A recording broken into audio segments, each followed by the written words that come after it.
She won most talkative in high school, and she has been running her mouth ever since. Welcome to the Lisa Fisher Said podcast with your host, Lisa Fisher.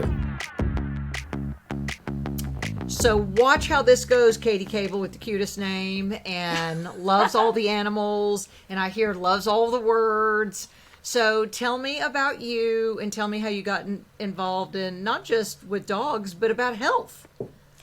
Well, actually, I started out being afraid of dogs, deathly afraid, and never really liked dogs. I had allergies. We got a beautiful Cocker Spaniel when I was about 8 years old, and it was an inbred dog and had to be given away. So it was just really traumatic. And then I grew up, loving all things Chanel and designer and Same, my girl. allergies. And it's like I had no affinity for dogs. And I remember my daughter, I would read her Eloise at the plaza about this little socialite that never had to go to school and got to run around at the plaza, and that was my dream life. And she had this little pug. And my daughter, when she was 5 turning 6, she said, well, I'm 6 and I want a pug. And my mom and my husband both said, well, that's one way we can get her out of our bed. We'll get her a pug.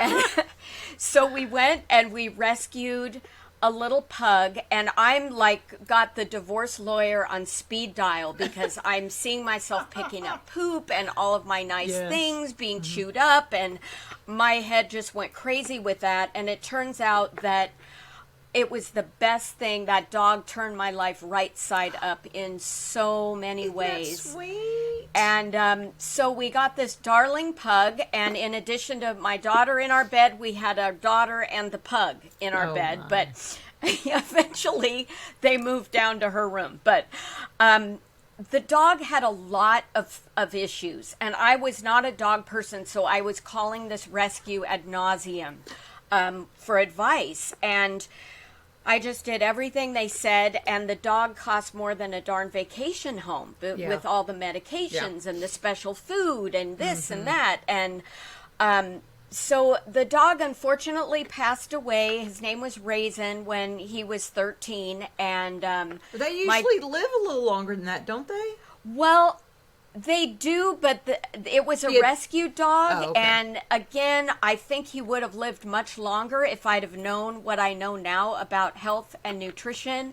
And my daughter went away to school the same year that the pug, our little Raisin, passed away. And I was just an empty nester with nothing but time on my hands, and kind of all of my skills seemed a little bit irrelevant. And so while I was trying to get kind of back into the workforce, I just took a part-time job with a new pet food company called Nulo, which my daughter said, yeah, you've reached a new low in your career, Mom. When all of my nice designer suits, and I had a sneaker and lanyard, and I was marching into PetSmart. You look like you've given up. I mean, they looked at you and said, Mom, you've given up. Yeah, and they're like, what are you doing? I'm worried. So I just thought, you know what, if I don't like it, I will leave. It's something to do. I'm going to be waiting on this other, a high-end PR job for forever. And so I went into PetSmart to represent this pet food company, and I just had my eyes opened. I met so many kids that were my daughter's age that were, those were my managers now. Yes, that's and right. It was just the complete most humbling job experience, but it was also one of the best. And I learned so much about nutrition from this new dog food. And I thought, oh my gosh, I have been doing this all wrong. Yeah. Dog nutrition. I okay. was really trying to help educate pet parents on how to make a better food choice. And I was competing with all of these big brands with samples and a big show in the store. And I was standing there, with nothing. I didn't have so much as a coupon. So I went into like the shampoo and the flea treatment, and I would really start talking about, what are you feeding your pet? Let's start with that. And then I would get them to buy the food. And not only did the pet food take off, I'm now their Southern California and Hawaii territory development manager, but that worked out well. Yeah, I like built this brand, and I learned so much, and I got to see these pet parents that were just like me. What do? I'm spending on all these creams and antibiotics and special food, and really educate them on just simple, basic whole foods and little easy swaps. And I thought, I got to put this in a blog. So I started blogging, and I had a blog, I still do, called The Weekly Runt. And That's every so cute. week, it's just a simple tip or trick for how to get rid of fleas, natural flea repellents that aren't toxic. How to get rid of a sensitive tummy, best foods for puppies, new puppy checklist, how to, are you ready for a new dog? And all of these kind of important dog things, and really advocating for rescue and for just people taking a look at what is in the pet foods that they're buying, how to read the bag, and what's marketing and what is the truth. And in doing so, I couldn't live without another dog. So I found a little rescue named Little Black Olive. I guess she's hiding out, but usually she loves when I'm doing podcasts to come up and, and they can't. That was pretty good. What is she? She is a little black pug. And she's a pug. I Okay. got her out in Coachella, where they have the famous music festival. That's right. And it is literally hotter than a dog's balls out there. And this dog was thrown out on the street. She was no more than a year old. She was literally just a puppy. And she'd had a litter of pups. Her nipples are dragging on the ground. She was scared Same. and sick and Yeah. just a mess. Right. And so they said, she needs a lot of help, but we know of your background with pugs and your blog, and do you want to rescue and rehabilitate her? And I said, absolutely, she's the answer to my prayers.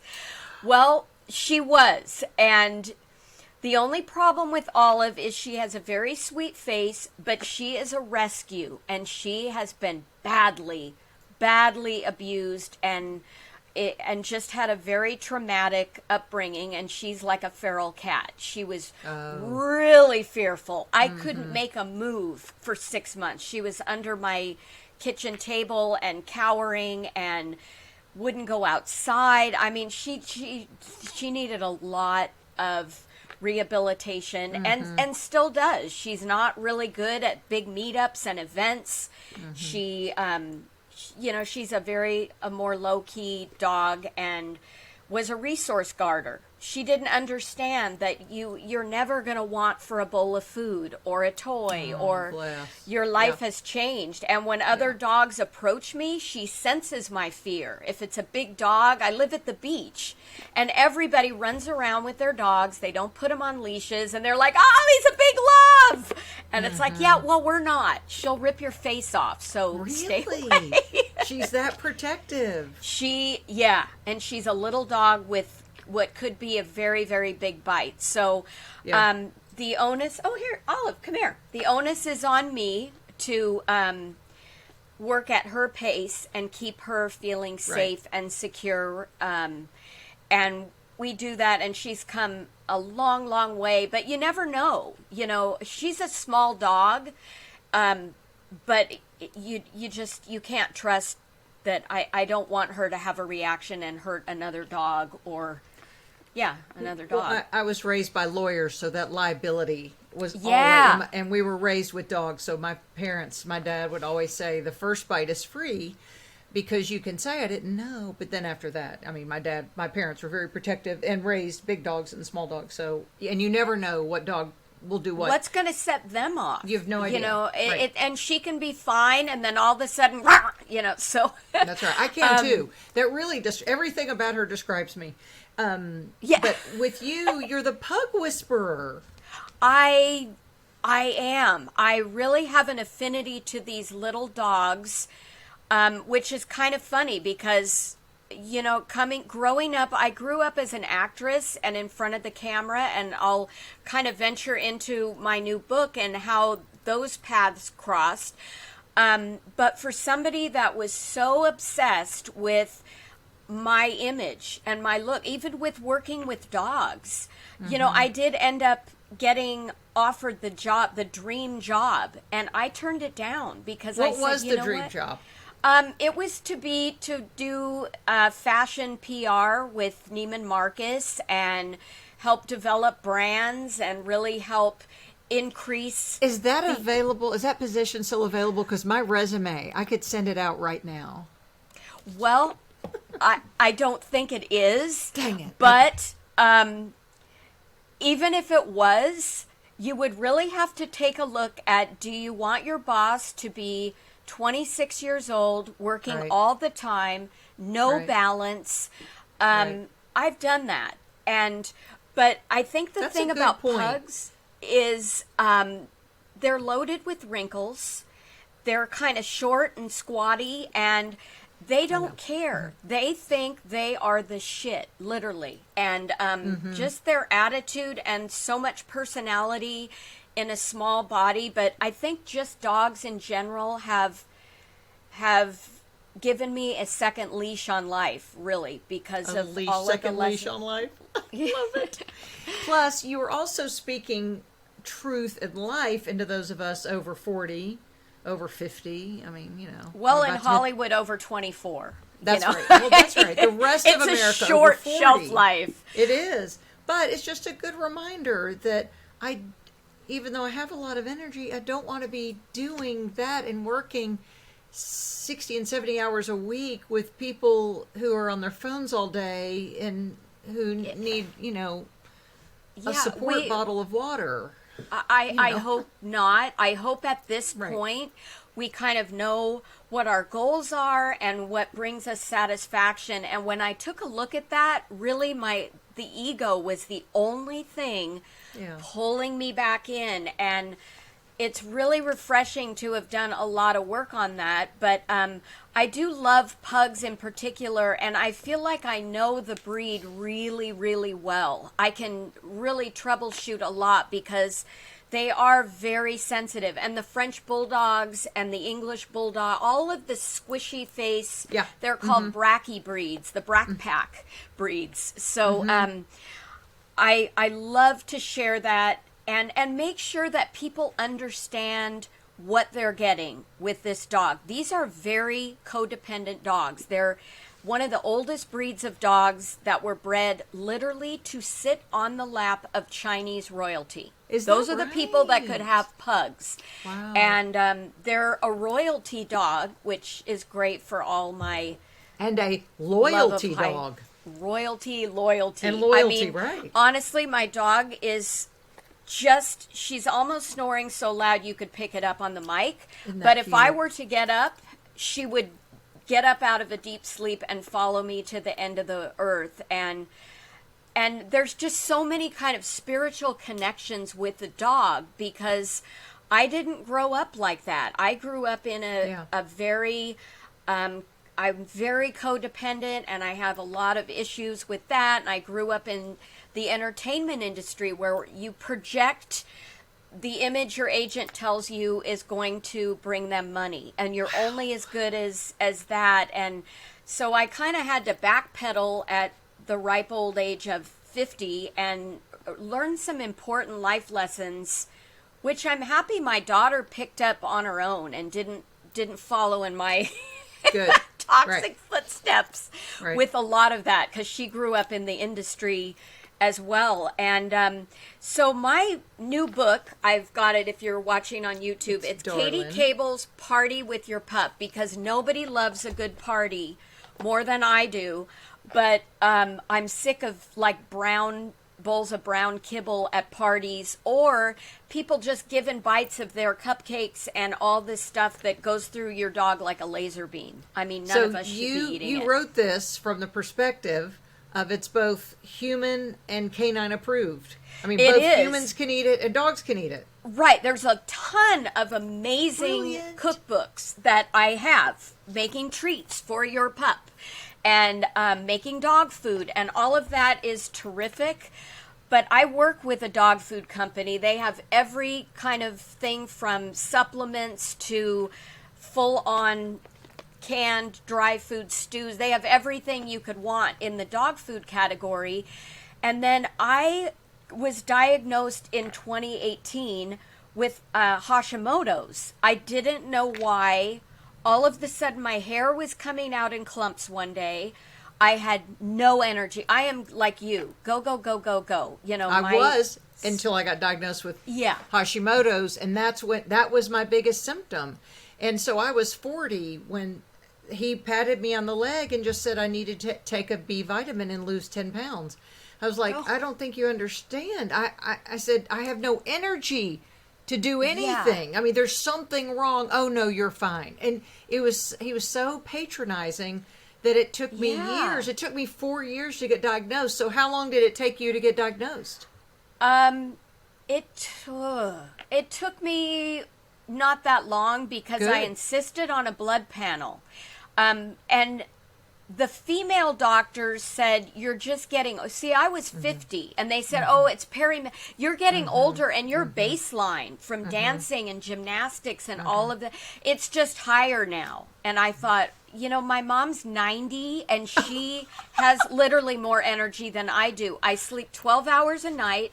I drive to ballet and I can't go in. I just have no energy, and I'm living on caffeine and sugar to give me the buzz I need to get through the day. Which blows your adrenals out. I mean, it's so harmful on your adrenals, but you were doing anything to keep your head above the water. It was. And then my hair was falling out, and finally my doctor, a male doctor, did some tests, and he said, oh, okay, well, you've got a sluggish thyroid. Sluggish. My thyroid levels were like an 18 and they should be a 1, maybe 2. Girl, and so if mine's above 2, I'm in the bed. And you were at 18? That's more than sluggish. That's almost rest in peace, Katy's thyroid, R.I.P. Yeah, it was really bad. And he said, well, you know, come on in, we'll get you on some meds. And I thought, oh, this will be like strep throat. I take it today and tomorrow I'm like, yes, I'm on the mend. I'm coming into work. And so he said, oh, no, it's going to take a little bit longer than that for it to adjust. And so I thought that was really all it was going to take. And I was gaining weight. I was on the cabbage soup diet, which was my go-to. And I don't know if you've heard of the cabbage soup diet, but I'm a vegetarian, so it's perfect. You just eat cabbage soup and fresh fruit and all the wrong things for my my metabolism. Because, cabbage is goitrogenic, too. It's in the goitrogenic family, which for thyroid sufferers, it's kind of dangerous. Of course, this is not medical advice. My attorney wanted me to tell you, but I would... Nor is mine. This is our experience. That's right. Do a deep dive, and you have to really curtail kale, broccoli, spinach, anything in that cruciferous family, or it makes your thyroid worse. So I didn't know why I was putting on 4 pounds after a week of starving, and it's just, I was hibernating. My body was shutting down in order not to die, and then finally the medication was making, I was jittery. I felt like I was having a heart attack. I was waking up at night, and then he tested and my levels were dangerously low, and so I didn't know, and then it would go back and forth every time I would come in. And finally, I heard a podcast, maybe one of yours, and I looked into... I love the thyroid, I'm just telling you. Yeah, but I think if men had Hashimoto's the way women do, it would be a different ball game as far as research. But it doesn't matter, because I have found that some simple tweaks in my brain, first of all, in listening to my body. I was like you. You know, if you're tired, you push through, damn it. You know, I'm high achiever, type A, get it done, perfectionist, and I really have to reel that in. And so what medicine did you end up taking? I take Synthroid, but it really wasn't working. Yeah, until, Synthroid usually is like taking a Tic Tac. I mean, I take a very low dose of Synthroid. I was taking much more, but unless I have found that I can take Synthroid, and I'm kind of my own compounding pharmacist now because girl. yeah, you know, we just Yes. had extreme humidity, and I had a really bad flare up. My mother passed away in January, and I had at a bad 90? at 93. Oh no! I'm so sorry. You know, it was a beautiful, beautiful passing and a blessing, but I did her memorial just last couple months in August. It would have been her 94th birthday, and Wow. we had a beautiful celebration. And just putting that together just stirred up all the pictures and the videos. And I haven't talked to her in 9 months now, and Yeah. so that took its toll with everything else. And so I added, what did I do? I added some Cytomel. Okay. Twice a week I take, on Mondays and Friday nights, I take a full 30 5 milligram. micrograms, or do you take 25 Whatever the micrograms? smallest is. That's 5 because micrograms. somebody said, oh, that's going to just make your heart go boom. And I thought, well, I'm really sensitive. I'll start with half a pill midday. And I know food helps the absorption, so I'll Yes. take it on a full stomach. And I was fine. And so I started incorporating that, and then I take half my Synthroid on those days. And that seems to be a great balance You for feel keeping good? me feeling good. I'm not Okay. losing my hair. I That's what can matters. exercise. But I have to watch it. I'm living life on a quarter tank of gas if I'm not careful. Yeah. And the diet is the big thing. That's why I created my book. I was living on literally no gluten, no soy, no Yeah, I know. legumes, no vegetables. But Yeah.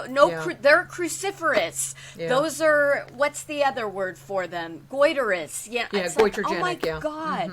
Legumes are bad. Yeah, they are. Every single thing in my staple was, I couldn't eat. I was living on air, and I thought, this isn't sustainable. I'm so I sorry. have no enjoyment. So I went to work, modify. Oh, and I have to eat meat. I was a vegetarian. I did not like meat. I grew up on it. I don't like it. So what are you doing? Because eat to a treat little mine, fish I do and shrimp. carnivore diet for that. So what are you eating then for your meat? I eat a little bit of everything. Once Okay. once or twice a month, I'll have a very well done Kobe burger, and I just put a bunch of mushrooms, and I eat to live a Right, lot, understand. because then can you I tolerate eggs? Some yeah, can't I have tolerate eggs, and Okay, I put good. one egg in all my. Yeah, I try to mix up a lot of chopped things, and I eat I have a cup of my miracle mushroom soup in here every day. It's made with bone broth Yes, and yes, all kinds of veggies, and I add all the supplements to it. But I swear, it's kept my whole family safe. And your dog can eat it too. With the dog, I modify the recipes. So if you're just making it for a dog, there's a split screen. Like, here's carob-covered strawberries. And then this is how to make them for the dog. And then here's how to go a little crazy with your own. I love it. So that, like, a lot of people are so crazy about their dogs, they're buying just food for dogs, or all these fresh kitchen dog and farm dog, and they have no room in their fridge and freezer for their own food because it's all my the dog's gosh. food. So, and it's really expensive. And I Yeah. always say, just buy your own lean Yeah. ground turkey and things, and then modify it or add a few of these little bells and whistles. And I have a whole cookbook, and it's super easy. And you can, because dogs always want what you're eating, so you That's can so true. switch it up and give them a little bit. And keep them healthy, rotating, fresh, seasonal foods that I think all of us, we need to eat less processed, man-made, for and sure. more For sure. live off the land. But you are also flying in the face of what we were told all those years as dog owners: never feed table food. But I have a whole chapter on you and Olive share that's table BS. food. We share table food, but let me repeat, this isn't Domino's pizza and beer. What we share is broccoli, and I've learned the hard way. I've put a lot of research, and I've had a lot of vets and holistic vets advise me. There's a lot of misconceptions on feeding human food, real food. Yeah. Imagine that, we're going to feed our dog the way their ancestors lived. Right. Right. And us, Yeah. I don't know about you, but all my life I wondered why I was so sensitive when I ate things. When I would go get a shot at the doctor, I'd break out in full body hives, or I'd swell up, and I was afraid to go to the doctor because they would always give me too much medication, and I was scared I was going to die. And then I felt like if I didn't have medication, my body, I was told, well, your thyroid's burning out. It's burning out. You're not going to have a thyroid. It's like, no, my nails grow. My hair grows back. If I break a bone, it grows. My thyroid, I'm going to help it regenerate. And I'm going to give it light and love and healing. And I know this sounds so stinking woo-woo. And if it hadn't happened to me, I'd go, that lady's freaking nuts. But it makes a big difference. I think we've made it so complicated. Well, I do think, Katy, because I have been now helping women with their thyroids for about 20 years because of my own story. I do think you caught yours in time and got on top of it.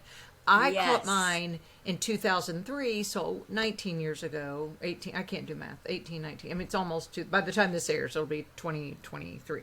Yeah. 20 years ago. And with that, mine, I didn't really do the homeopathic holistic nutritional part of it till the last 2 years. So I've reversed my Hashimoto's. I no longer have, I had really high antibodies to Hashimoto's, like the worst our medical school had ever seen.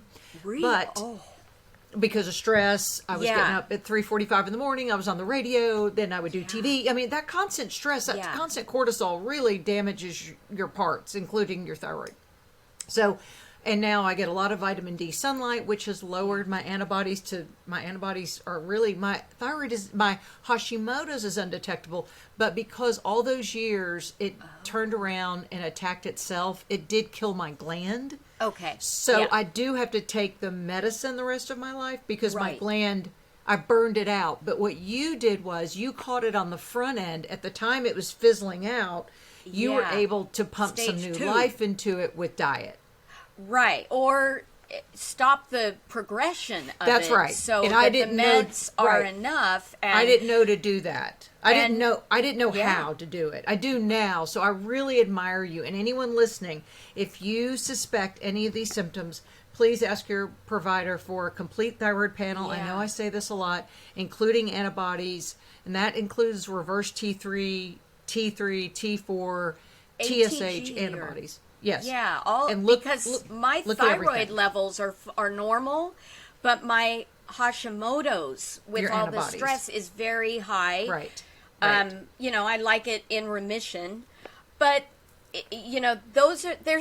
and most doctors, they've got 10 minutes and it's like, give her Synthroid or the whatever it is. And well, they win the trip to Cabo if they write the Synthroid. Right. I take the one that isn't, there's no pharmacy rep for it. It's the old-timey one. So it's been around for 150 years. It's made from pig. It's called Armor or NP Thyroid. Armor, okay, yeah. And that works for me, but that may not be for everybody. So I understand that.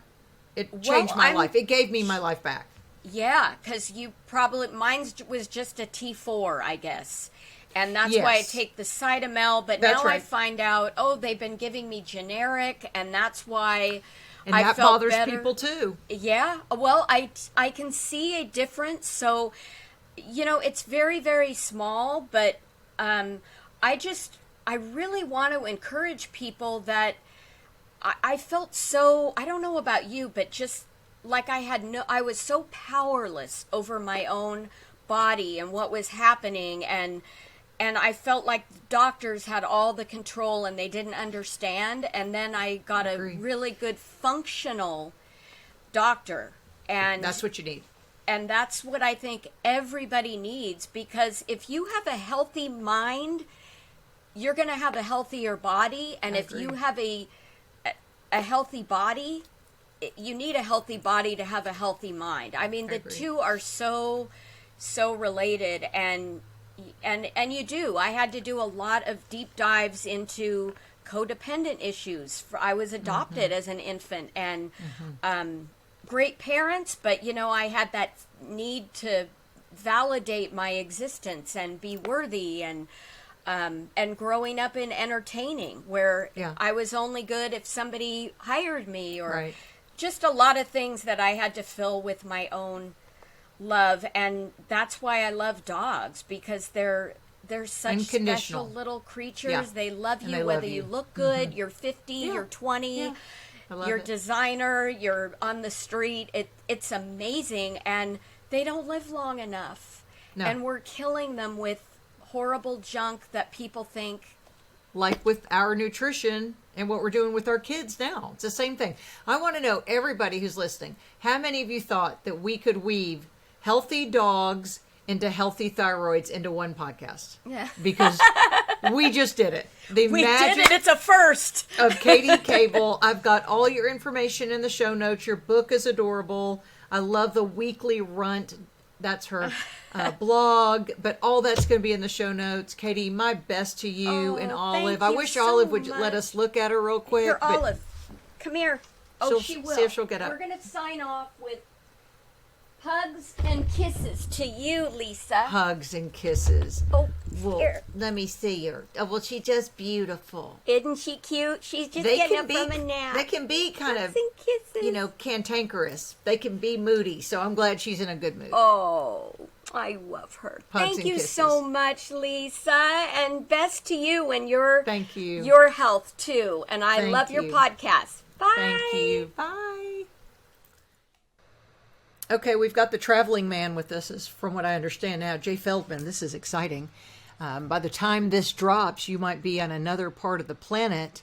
But I know this, you care about people's health. You care about fitness. What got you into this field? I mean, it is a field. Health and wellness space is a field. So what got you here? Yeah, of course. Yeah. Passion first, and interest in working on my own health, mostly from originally a fitness standpoint. Wanted to perform the best I could in the gym and in sports. And of course, nutrition is a big part of that, and also how I was training. And that led to a real passion for health and everything involved there, from nutrition and movement and, on from there. And so I was originally going to, I was pre-med in college. I was going to go the MD route. And thank the Lord you didn't, but go ahead. Right. Well, so that was kind of the conclusion I came to as well, is that there's a lot of great things with modern medicine, but one thing that it does not do so well is helping people with chronic health issues and prevention and getting people to optimal, as opposed to just trying to treat and manage symptoms. And that wasn't something I was interested in. And so as I kind of became disillusioned with the medical industry, I started to determine that there's, I think, better ways to help people, or at least in other areas. And so that's the route that I went. So after graduating, I became a health coach. I do a lot of independent research and work with people one-on-one and with programs to help them recover from all sorts of chronic health issues, acute issues, optimizing their health, things like that. Well, I know on your social media, and your social media is great. All the links will be in our show notes. But that is, you pay homage to the thyroid. And I say that in that kind of voice because it's so important. It is the backbone of our health. And when I say our, I'm talking about women. Men do not, as we know, suffer from Hashimoto's and Graves' disease like women do. And so many times, Jay, and I was that one person 20 years ago, I was saying, something is not right.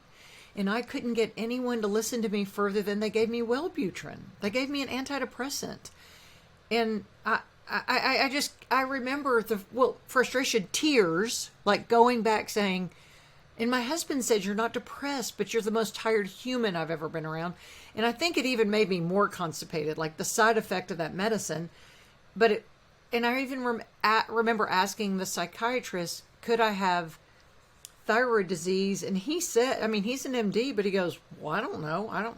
I mean, a psychiatrist didn't have lab values. And bless his heart, I mean, he was doing the best he could. He just knew he had someone in front of him who was tired, who'd gained weight, lost interest in things, and her hair was falling out. And so he went, well, that's depression. And it's not. So was there any connection to a female who had these symptoms, a mom, a sister, girlfriend, wife, daughter? Or was it just overall saying that, man, women sometimes get overlooked with their thyroids? So as far as the interest in thyroid health or why it's been an area that I discuss a lot does have to do with those things. And so certainly something that runs in my family, women in my family definitely have had Hashimoto's diagnoses, and even men with hypothyroidism issues as well, which as you said is less common, but still pretty common relative to just health. Yeah. But the interest actually came more about from considering our health and where the thyroid fits in, and recognizing that unlike what we're told when we're told that somebody has hypothyroidism and that it's just some genetic issue, that it's entirely hereditary or just happens once you hit a certain age, it's just very common, there's nothing you can do about it. Here's in your case, here's an antidepressant drug, which is a whole other so issue. Insane, right? Yeah, but then if someone's recognized to have hypothyroidism, they just give them a T4 medication and say that's all you can do, and then over time we'll have to keep increasing the dose. You're probably not going to feel any different. I can't imagine. I can't tell you how many times I've worked with a client and their doctor was like, "Yeah, this isn't to help you feel better. It's just because your lab values are showing that you have some hypothyroidism, and so this you need to take this to improve those lab values, but it's not going to change how you feel." And that's obviously not the goal here, right? Because the way that you're feeling is a reflection of what's going on in your physiology. Well, that's why you went to the doctor, is because you weren't feeling right. So then when someone tells you, I've got some farmland in Utah for you, that's about the equivalent of, but you're not going to feel better. It's just pie in the sky at that point. Sure, and it's also completely ignoring what's actually driving that state of hypothyroidism in the first place. And so that's how I started to become interested in thyroid health, was looking at it as a reflection of what's going on underneath and looking at that underlying physiology, what's going on in terms of our hormones, our gut health, our blood sugar, all sorts of factors, and how when we're in a suboptimal state, when our body is sensing that its environment is not favorable, it's not energetically favorable, it starts to turn down those dials of energy expenditure. And the thyroid is that kind of biggest dial. It is the main thing that determines the rate of our metabolism and affects our reproductive health, our gut health, our energy, of course, our focus, so many things. And so when our bodies are sensing that they're not in a supportive environment, then they start to turn their thyroid activity down. And that is the central piece that is then going to present as hypothyroidism. And so there's a ton that we can do to adjust our environment, adjust what we're giving our bodies to reverse that case. And that's something that's obviously not talked about very much, and I think that's really where we want to be putting our focus if we're presenting with hypothyroid symptoms, which are super, super common and even underdiagnosed, I would say, as even though it is one of the most common diagnoses, it's still, I think, largely underdiagnosed.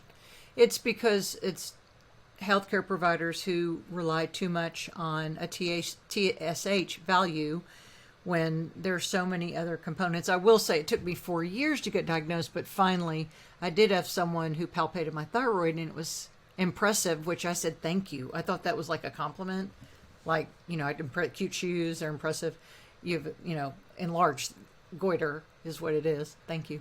But it was that doctor who said, let me just look at your antibodies, and they were off, greater than 1,300. They were off the page. And now I really want women. So that gets overlooked because for 4 years I would tell people, now I'm really tired. I'd say, now listen to me. Some people are tired. I mean, I'm pregnancy tired is what I was saying. And I was 39 years old, so I wasn't pregnant. I mean, I was not pregnant at that time. And so my TSH was always normal, but it was, each year it went up. It was about 3.8 finally when I got diagnosed. But the high antibodies, finally, that doctor did make the connection. But now I'm seeing, Jay, and I heard a provider say recently that he really likes looking at free T3 because that's not bound, right? It's what's available. Am I saying that right? With lab values? Yeah, that's correct. So there's a handful of markers that if we want to get a real clear picture of what's going on with our thyroid, we want to look at. So that's TSH, as you mentioned, which the ranges that are currently used, I think, are way, way off. Right. So there's TSH, which is a measure of how much stimulation there is of the thyroid, how much of other parts of our body are asking for the thyroid to give us more hormone. Oh, so that's a good way to put that. Okay, good. Yeah, so that's going to be much higher if we don't have enough thyroid activity. Our body's asking for more. But there's certain situations where that can be suppressed, where we're going to see a low TSH, even if there is hypothyroidism. And that's especially helpful to then look at, as you mentioned, antibodies. We can also look at free T3, free T4, even total T3 and total T4 are relevant as well. And also reverse T3, which is normally if you ask to get it tested, you have to put up a bit of a fight to get it. Mm-hmm. But that's something you'll see as well, and that's a sign of how well we're converting the inactive thyroid hormone to the active thyroid hormone. And that's another really central piece, another area where you can completely miss a diagnosis of hypothyroidism because the TSH looks normal, maybe even free T3, free T4 look normal, but they're not actually being converted properly, and then you see elevated reverse T3. And sometimes that'll come with low free T3 as well. It kind of depends. Well, the other marker on mine was I had high cholesterol, and I still do. I mean, I just think it's the way I eat. I have a high meat, animal-based diet. And the other thing he did, and no other doctor's done this in 20 years, but he checked my reflexes because he said, this was in 2003 that I had this conversation. And he said 20 years ago, I guess that would be, I can't do math, but I think the 80s. He said, so the TSH, I think, was introduced like in the 70s, maybe 73. So maybe it was before then. He said before then, before we had a test, we palpated the thyroid, we listened to the patient, and we checked their reflexes. And it's a shame that then they said, in fact, I've talked to doctors who said after the TSH, thyroid stimulating hormone test, was introduced by Abbott Laboratories in the 70s, they were even told by the Synthroid rep, of course, that makes Abbott Laboratories also makes Synthroid. They said, don't even test anything else. Don't even talk. You don't have to talk to the patient. That was the selling point. You don't have to talk to the patient. Just get their TSH and move about your day. You get your 10 minutes with them and move on. Which I think, but wait a minute. There's a valuable piece in what women have to say. And that's one thing I guess you're getting to do with your clients. You're hearing them say to you, I'm miserable. So what are the common things they're telling you in their hypothyroid misery?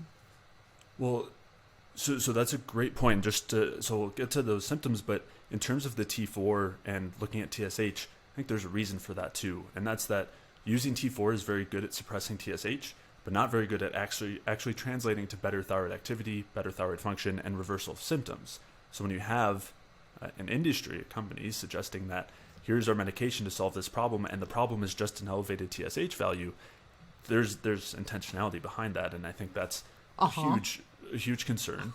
Yeah. I like that you mentioned the reflexes, which is a great indicator of hypothyroidism.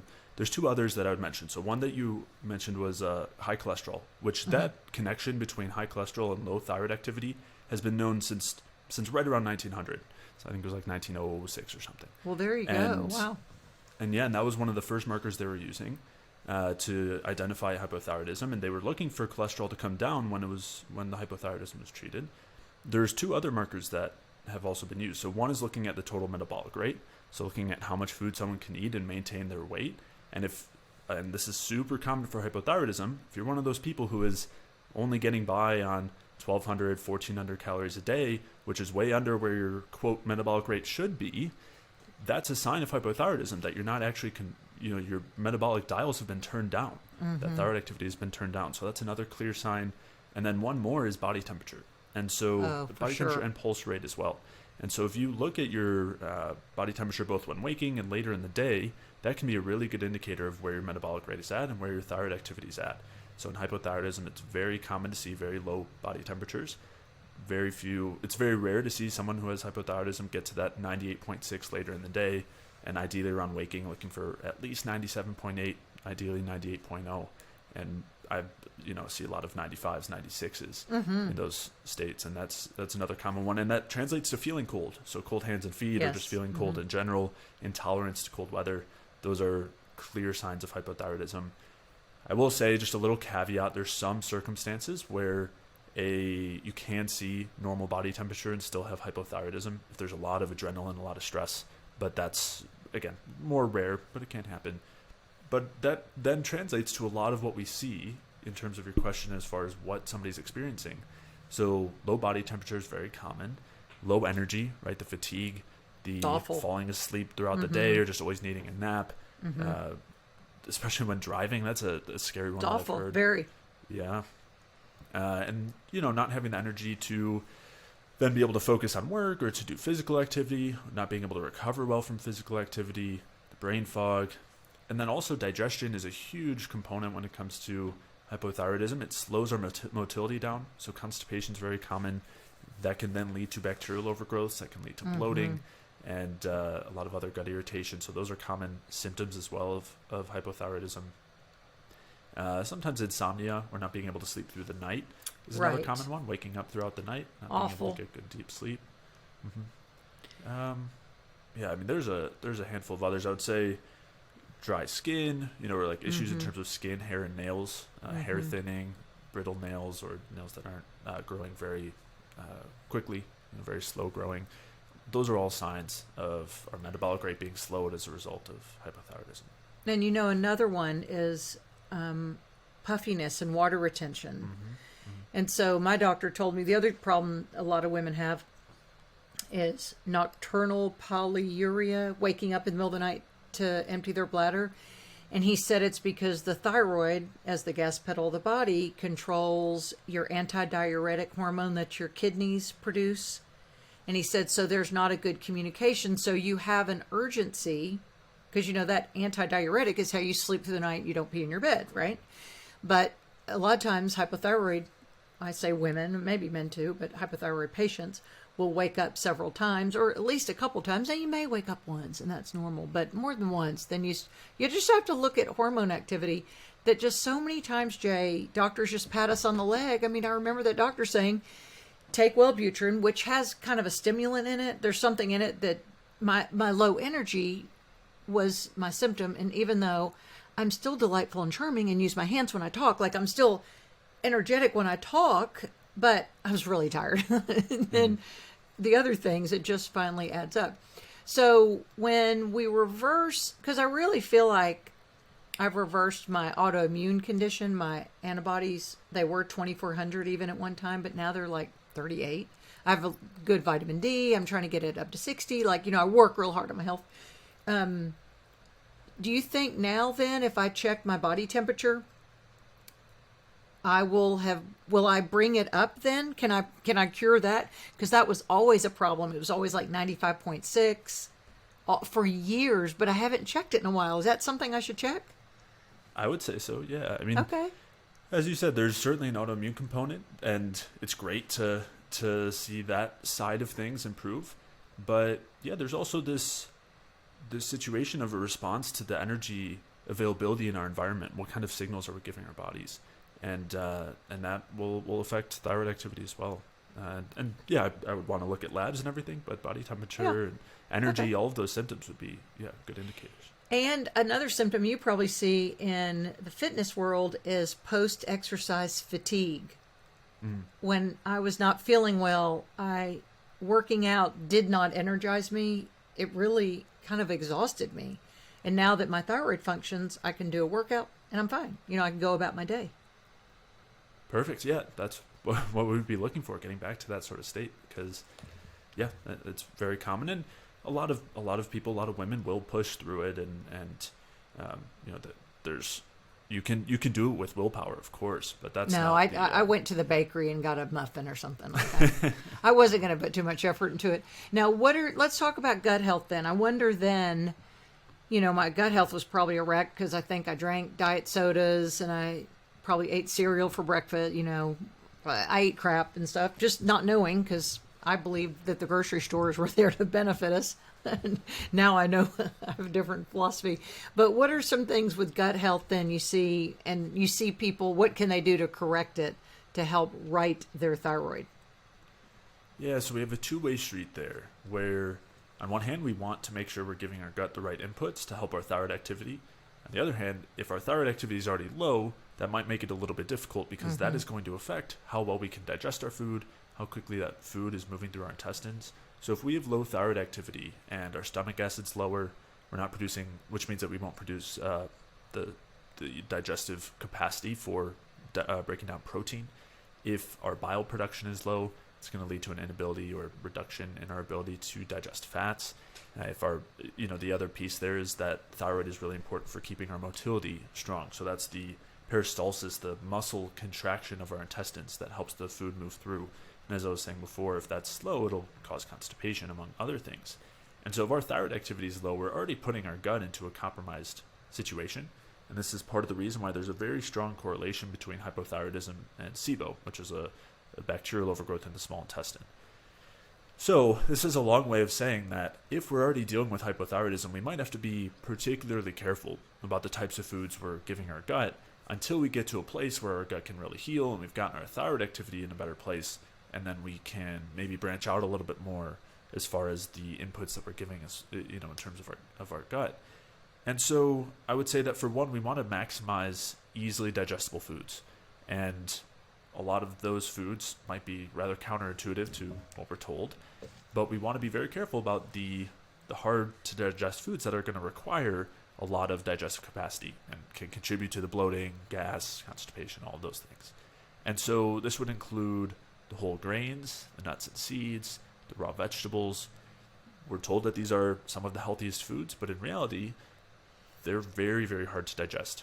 There's a handful of reasons. For one, they've got lots of fiber, which isn't inherently a problem, but if you have a bacterial issue, it is. They also have a lot of what are called anti-nutrients. And anti-nutrients is kind of a broad term that encapsulates a handful of different compounds that are essentially there for the plant to prevent animals from eating them. So if we think about grains, nuts, and seeds, these are the seeds of the plants, and the plants need these to reproduce, and so they don't want animals eating them. So they have these chemical defenses in there called anti-nutrients.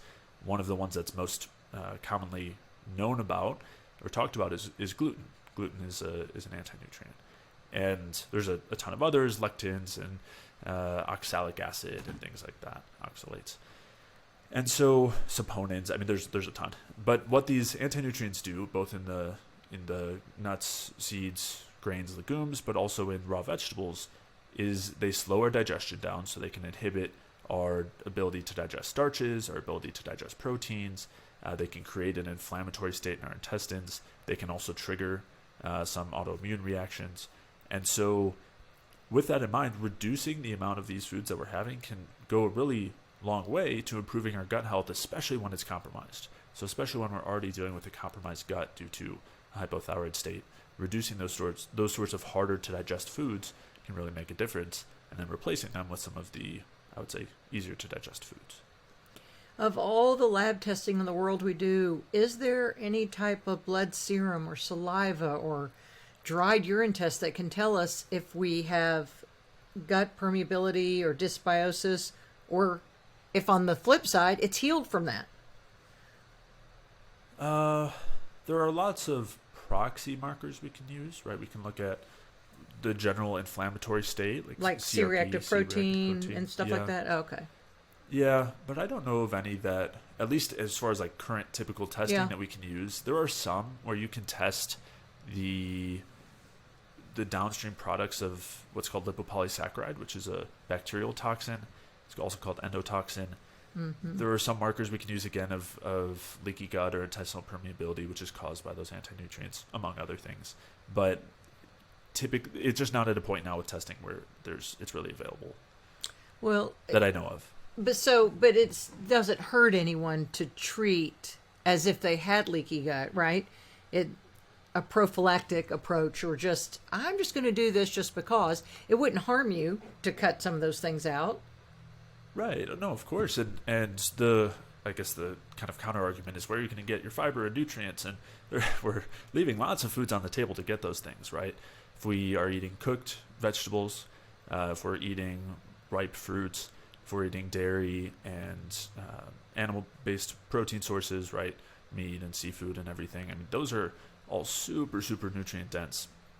And there's, no concern as far as not getting the nutrients we need, as long as we're still consuming a good quality diet, which, does not have to include those things. And the other counter argument I would say is that a lot of those nutrients that are packed in the nuts and seeds and grains and raw veggies are prevented from being absorbed due to the anti-nutrients in there. They'll prevent the absorption of various minerals and vitamins, and beyond causing leaky gut. And so I would say that we're not even getting very good bioavailable nutrition from those foods anyway. So I think most people are better off with at least less of those, if not none. And there are certain things that can be done to, if somebody really wants, to have some amount of grains, they can lean toward the ones with much fewer anti-nutrients, or they can use soaking and sprouting or fermenting as ways to consume those things. So from the wheat side, you could have a well-fermented sourdough, like a traditionally fermented sourdough, and that's going to have way lower amounts of gluten and other anti-nutrients. So that could be kind of a good middle ground if someone's wanting to have more of a balance there. But I would probably lean toward the easiest to digest foods, especially to start when someone's already in a compromised state. What's your favorite TSH level? Since that is the gold standard. It's not for me, but it's what your doctor will say. And it takes a minute before they even get convinced that you need any help. But what do you feel like the TSH needs to be for a man or woman to have optimal health and energy? Yeah, so the research would support at least a TSH under 2 being the optimal ideal range. Anything over 2 suggesting some level of hypothyroidism. I would even argue we want it around 1 or lower. And this is, so the ranges for TSH have changed over the years. Now most ranges will come back with a high end of about 4, where anything above a TSH of 4 is considered hypothyroidism. Of course, I would say above 2, I would be considering it. It doesn't mean you have to treat it with medication, just that we would want to consider that as a factor and adjust our food intake, among other things, to improve it. But previous to that, I mean, you would see TSH ranges up till 10 being considered normal. And I know I would be dead. I couldn't get out of bed at a 3.9. I was miserable. So yeah, and I've seen clients, I've seen family members who they went to their doctor, got it checked, their TSH was 9, and the doctor said, if it hits 10, we'll see about doing something. Okay, tell me who they are. I've got hitmen that are going to go burn their chicken coops down. My goodness. And I think, too, and not that this is a sexist argument at all, but sometimes a male provider hasn't walked in the female shoes, and this is often a female disease. So when a female says something's wrong, this is what I think happens, too, in the South. Doctors say, well, Sarah, how are you doing? And Sarah says, oh, I'm fine, because she's a Southerner and wants to be gracious. Whereas they ask me, how you doing? I go, oh, my life sucks. I'm miserable. I'm tired. I'm constipated. I'm cold. Because I didn't want them to think that I was just going to get by with, oh, I'm good. Even though my TSH is 3.9, I'm going to die. You have to communicate, too. That's the other thing. Tell your client. Tell their doctor, when whoever their healthcare provider is, I don't feel good. Yeah, and it's unfortunate that we even have to be discussing that piece of things, right? I mean, the ideal situation is that a doctor would be asking all these sorts of questions about how someone's feeling, getting a real clear picture, comparing that with the lab work, and then determining what the best, like if there's something that needs to be treated and how to best treat it. And that's not what happens, unfortunately. So yeah, unfortunately, a lot of conversations that I'm having do center around advocating for ourselves. I mean, not a lot, but it's an important piece to really be forthcoming and communicating about what you're experiencing.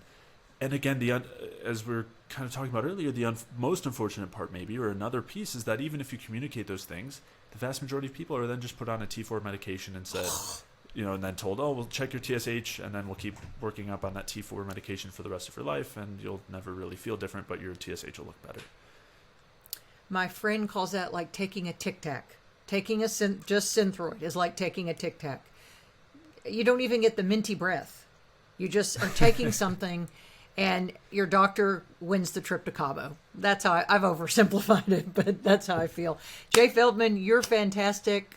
Next time I'll need more time with you, but we had to butt this against another a shorter segment to have one podcast episode. But I'm sending everybody to your website, to your social media, and keep traveling, my friend. I don't know where you're going next, but I'm sure it'll be fabulous. Thank you, Lisa. And yeah, if listeners are interested in getting some more information as far as how to adjust diet and lifestyle and exercise and stress and sleep for a situation where they're dealing with hypothyroidism, and how to signal to their bodies that they're actually in an abundant environment with good energy and they can turn that metabolism up, I have a free mini course that's focused around how you can do exactly that. And so they can head to jayfeldmanwellness.com/energy to sign up. Okay. I'll put that right there in the show notes, and Darren will get that out, and we'll get people feeling better. We're airing this in the beginning of the new year, so Happy New Year, everybody. Feel better. Thanks for listening to the Lisa Fisher Said podcast. Be sure to hit subscribe and download all the episodes and leave a review, won't you? The Lisa Fisher Said podcast is produced by ClantonCreative.com.